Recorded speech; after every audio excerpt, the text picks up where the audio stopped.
যে আল্লাহ রাব্বুল আলামিনের পাঠানো সব নবী রাসূলরাও একসময় মারা গেছেন। আল্লাহ রসুলের মৃত্যু মেনে নিতে সাহাবীরা প্রস্তুত ছিলেন না। ওমর রাদিয়াল্লাহু তাআলা আনহু পর্যন্ত তরবারি উঁচিয়ে চারপাশে বলেছেন যে বলবে যে আল্লাহ রসুল মারা গেছেন আমি তাকে কতল করব।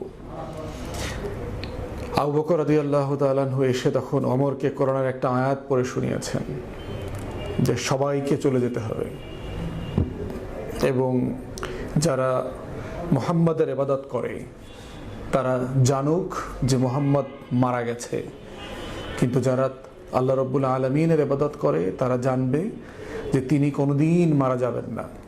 মৃত্যু তার জীবনের অংশ না, তার সত্তার অংশ না। এই আয়াত বলবার পরে ওমর রাদিয়াল্লাহু তাআলা আনহু শান্ত হয়েছেন এবং ওটা উনি মেনে নিয়েছেন। অতএব এরকম মৃত্যু হচ্ছে আমাদের জীবনের একটা সবচেয়ে অনিবার্য একটা বাস্তবতা, ঘটনা, এবং যেটাকে কোনোভাবে আমরা অস্বীকার করতে পারবো না।